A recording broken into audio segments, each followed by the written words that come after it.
Greetings and salutations. Welcome to Mad Tinker Gaming with me, your host, the Mad Tinker. How are all my tinkers out there doing today? Anyway, I wanted to get into some thoughts I've had here recently about the game. Now, there's been so much coming on, so many additions coming in, and I just wanted to get this one kind of off my chest. Because, I mean, when you look at it, everybody's always complaining about red star orbs and the RNG progress of that. And I think a lot of things are getting lost in the game as a whole. Now, as I do this, I'm going to go in here and do this Chaos Theory event because it just now opened up as well. So we're going to go in here and work our way through that. But I wanted to talk about 5 things that I think could be improved for the overall game quality of the game. Stuff that it kind of gets me a little bit when you're in here and you're playing this game, and most people love this game that have stuck around anyway, and not felt like they were having to just deal with stuff all the time.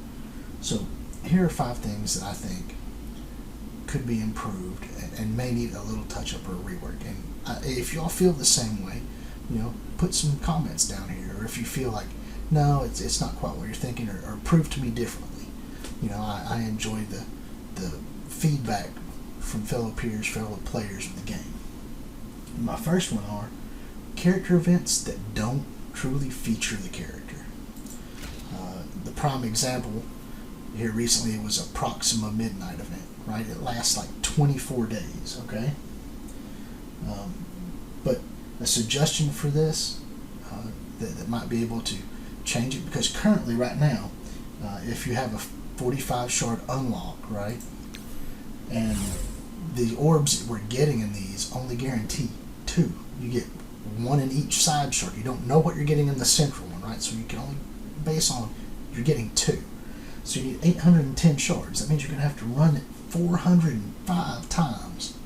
Or, sorry, you're going to have to not run it 405 times. You're going to have to get 405 orbs. Okay? Let me rephrase that. You'll need 405 orbs to take this character from 45 to 7. Okay? 405 orbs. Now, typically I was getting maybe 2 a day. 2 a day, just running stuff, getting 2 a day. So that means you're going to have to roughly get 48 shards through the course of the 24-day event, right? Because 2 a day, it runs about 24 days, 48 shards. Okay, so 48 shards, that means you're going to have to run that event 9 times. Currently, I've not seen any event run 9 times in Marvel Strike Force, in my opinion. I've not ever seen it happen. So it's implausible that you can actually go in and do the premier events and take a character from 45 to that. Now, I know there are other ways to get them. You can spend cores to buy specialty shards. You can spend cash to advance them faster. But if you're like a true free-to-play player, the cores would be the only way that you could boost your chance at getting them. And then it's still RNG progression. I mean, you'll get more out of, like, say for the Corvus Glaive, you get more out of the backstab orb than if he was like into the deep orb.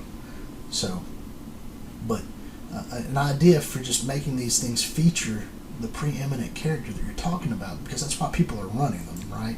They're not running them because they want to get 2 shards out of an orb that they've worked a whole day to get, or they work all day and they get 4 shards. Now, that might seem like nitpicking, but when the event's only going to be 24 days, it's not going to be continual for the months to come. Then it's not really nitpicking so much as saying, hey, we're not going to be able to get enough shards to make the character usable. You might get enough to unlock them, but you're pretty much guaranteeing that if you want to make a character usable, you have to pay to do it. Or if they were relying only on those to be able to unlock characters, they're not going to. If they're spending their cores on refreshes for gear to upgrade other characters, they will never see a 7-star character out of one of these prime events. But a suggestion might be, instead, make them like premier orbs. Like, instead of giving out into the deep orbs, give out a backstab orb or whatever it is for the event that's currently being ran. That way, the central orb is the character. Even if it's 5 shards, okay, 5.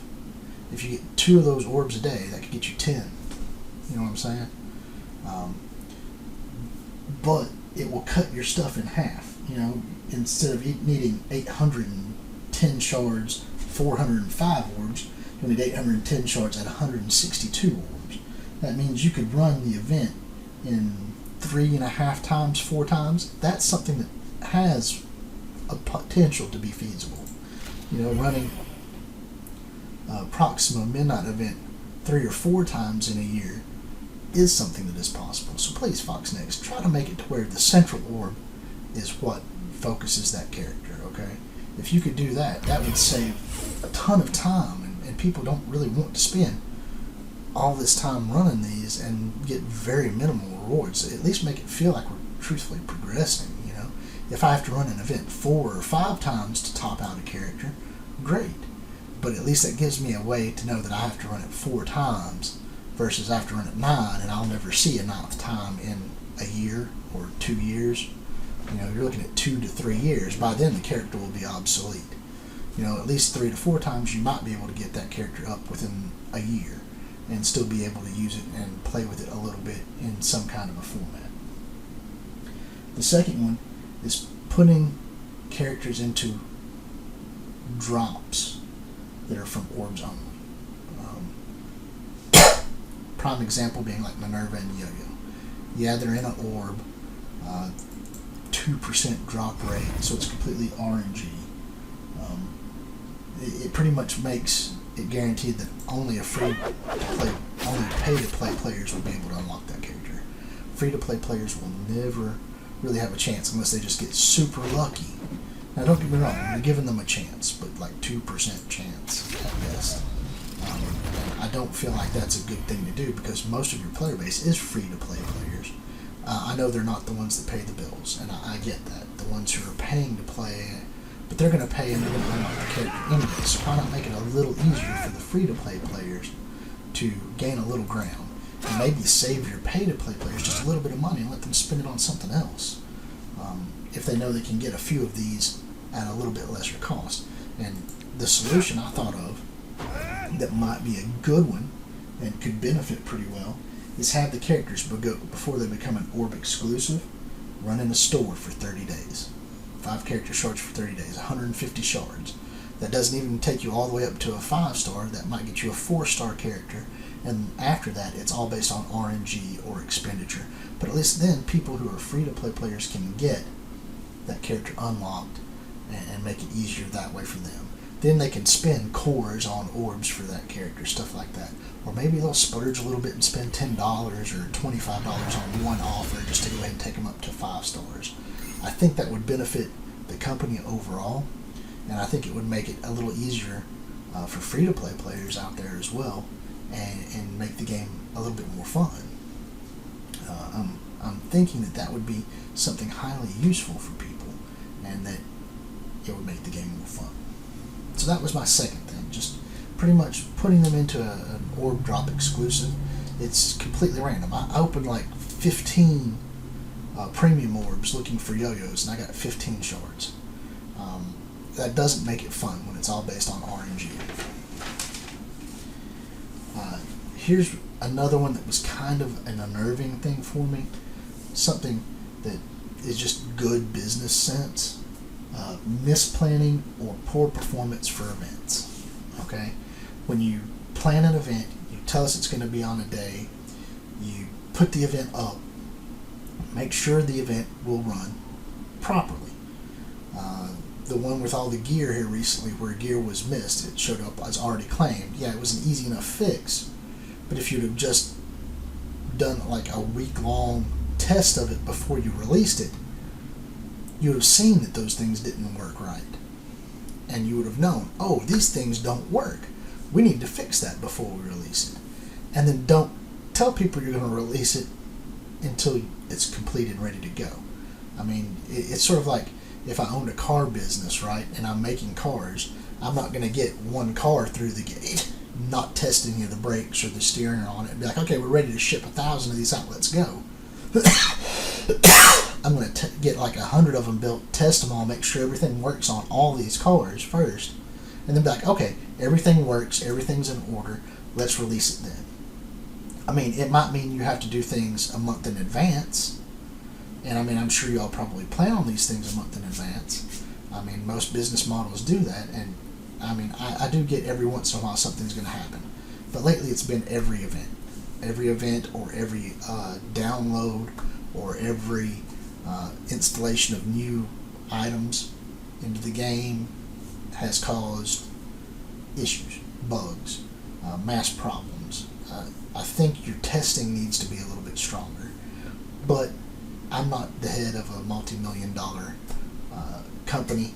I don't know tech supremely well, so it might or might not be a good idea to rely on me for that kind of theory. But you know, it just makes sense to me from a business end. Don't tell somebody you're going to release something if you can't release it. Here's one that is probably minimalistic thinking, but designing teams specifically for one format. Okay, this is my fourth thing that I think needs to be addressed. I know you're trying to push war as your preeminent format, and you're going to end up pushing this single player PvP pretty well, I'm sure too. But let's not forget what brought people to your game to begin with. A collectible RPG game, a role-playing game. Not PvP, not war, not arena fights all the time. It was bringing people into where they could run campaigns and raids and things of this nature. So when you're just designing a team solely for war or solely for arena, and you're not making them really usable in other things, people don't want to invest that much into those guys if they can't be used in other formats. And the Black Order is a prime example. It's going to be a preeminent arena team, but is it going to be useful anywhere else? Nobody knows. Another good one, the Fantastic Four. They're only good as a war offense. And some of the characters like Namor, not good anywhere else but in war offense. I mean, you can take them into Blitz and you have a good chance of winning, 50-50. But they are not anything other than really a war offense team. So designing them feels like you were just pushing them onto people. But if you don't have them, you can't compete in that level. What you're doing is you're taking away from different team builds, different conceptual builds that people could do based around these characters. Just make them generally good and be able to be put into any format and let people build around them.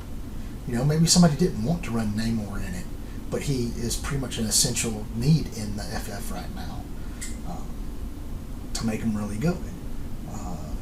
Maybe somebody didn't want to run Coulson in the shield defense, but you've made it to where Coulson with Fury and shield guys are a preeminent defense. You're not going to run them in anything else. I mean, you might get them in a blitz, but I mean, that's just because you have a deep roster and you need a team. It's not, I'm thinking, that Coulson Fury shield team is a great blitz team, let's take it in there. You're not doing that. You're making cookie cutter teams, and it's diminishing the whole aspect of these are new characters that are released, let's see if we can mix and match them with other people and come up with good team designs. You've made it to where it's pretty much a dumbed down cookie cutter team base, and I don't think that's good. I wish you would go back to just making characters that are just generally good. Now, I know right now you can't go and be like, well, let's just take these things and take them out of war and just make them for overall purpose, because some of the powers would have to definitely be toned down or even eliminated. And I know you've got them set up, so I mean, keep what you've got now, but please, guys, start making teams that aren't just focused on one thing. Nobody wants to just develop a team that's just focused for one thing. That's not good. I mean, it just, people don't want to spend the time to invest in that when they know 3 months later there'll be a guy that comes out that just crushes that team anyway.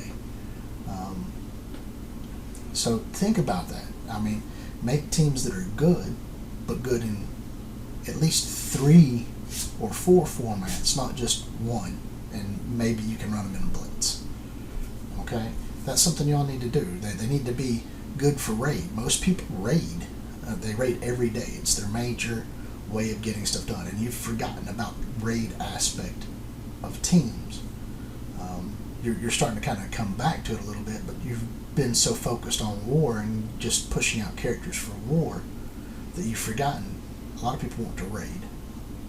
So when you do that, it just makes everybody focus on the meta team for that, and they're not really focusing on character collections. They're not focusing on building up teams that they actually enjoy. They're just focusing on, well, I have to have Red Skull and the Hydra minions to make a war defense.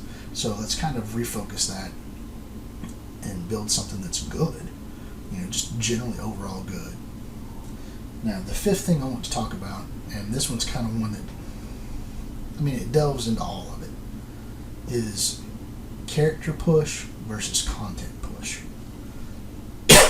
I think everybody wants to create characters and release them because that's their money. Hey, we'll make this character, we can sell it, we can make this character, we can sell it. And I know as a business, your model is you have to make money. You have to get people to pay for it. And don't get me wrong, I understand pushing characters is important. But content is also important. I think a lot of the things that made the stuff interesting when we first started playing the game were like preeminent character raids. Think about stuff like the Thanos raids or the Deadpool raids in the past, where you got infinity orbs and they actually gave you the character. I'm not talking about these little campaign side events. They actually had raids where you had to go in, you had to take a team of like your alliance and go through to earn shards for these characters. Stuff like that. That would be interesting. Or adding the characters that you're building into a new raid schematic. The event walkthroughs right now, they're just, if you've been playing for a while, the event walkthroughs are laughable at best. They don't really challenge you. Like when the Thanos raid first came out, it was a challenge to get through the Thanos raid with the characters that were currently available. That's something you need to do, but I know it's hard because you've got characters of all playabilities, of all different sizes, shapes. You have guys that are just starting, guys that are, nearing the end of a 2-year run, going on however many days long this is. But in order to best fit the situation, I feel like you should give specific character raids. When you have a premier character, design a raid based around it. Have it be based on your character level, something like that. Where if you're releasing Cull Obsidian, there's, instead of a campaign event, which is just a walkthrough and you're not going to get more than 48 shards anyway, or 48 orbs, less than 100 shards of what you would need. Then make a raid, because right now it's just either raid or blitz. That's what we're getting. We're getting like Corvus Glaive has a blitz. Well, what if you don't like to blitz, or what if you're not going to be able to blitz to make it to where it's worthwhile? Think about it. The only people right now that are really getting high blitz points are people who can sit around for 72 hours and not leave their blitz at all. Just keep continually cycling through blitz, or people who are botting. Nothing's been really done to address that. And they're just getting these super rewards. And something needs to be done. Blitzing and walk-through event campaigns can't be the only way to acquire a character, especially if you're just going to put them in orbs that are completely random. Make a raid. Like, make a premier raid that your alliance can work through to help everybody in that alliance get the character. And I think that right there would be an amazing thing. It would create a new event for everybody to hop on board and run. And it puts new stuff out. I mean, you've got old campaign event stuff before. So I think it would be a good idea to maybe do some of those old kind of raids to where you can pick up all of that and put it together and make it to where when people do hop on there and get together, you will be able to progress. Okay? I think if you do that progression as a group to help unlock characters for the entirety of the group, it actually pushes the group to work together versus oh, well, I just have to run through this campaign event. Something like that needs to be done. You need to give more premier raids for characters. I remember the Thanos. I remember Deadpool. They had their own little lanes and stuff that you could go through to get character shards out of. And it was a great concept, and I love those. And I wish you would bring those back. Something like that would be really fun. And I think a raid for characters is almost the next step that needs to come out, because you're kind of forgetting about raiding. Everybody raids. Everybody right now, if you're an old player, the only thing you really have to focus on is Dark Dimensions 3 and Ultima 7. Other than that, it's all cookie cutter design. Give us something that's cool to help us build up characters. But that was just something I thought about. The last one's me nitpicking, but it's something that I feel maybe could help in the overall scale of things. I'll go in here and I'll do this Dark Dimensions 3 here before I log off for the day. Get my butt kicked real quick. This is still Node 3. I've not gotten really any further along in it. I'm going to try for more damage. Let's see what we can get. Maybe we can take out another 1 or 2 characters here tonight, and then I'll call it for the day. But if you like this video, if you like just me talking about stuff like this, give me a thumbs up, click the subscribe button, get the bell icon so you know when I post another video, and please share the videos. I mean, I do have a Patreon set up. It's fine, I don't really expect a patronage, but the best way you all can help me grow would be to share my channel stuff, share my information, share stuff out there. Give me comments, give me feedback. I'm always interested in feedback. That's what makes the game great. Let's see here. Okay, let's focus on some of these Miss Marvels. I need to get some of them going. They just make this game so much more intense, and I can't really deal with them. Everybody's going to get like 25 multiple attacks here in a minute.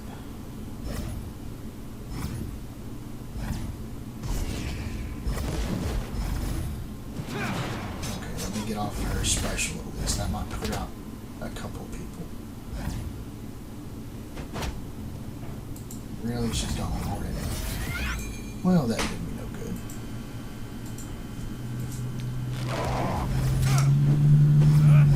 Yeah, this node is just horrible. Everybody's a brawler, everybody gets speed ups, everybody gets extra attacks. This one is one that is just, it's befuddling me. If you have any comments on how to get through this easier, please leave those down below. Anyway, thank you all for watching. I hope you enjoyed this little rant I have about 5 things that can be fixed in Marvel Strike Force, in my opinion, and maybe solutions to do that. I hope that you all enjoyed it. Please come back, watch more videos. I'll see you all later. Bye.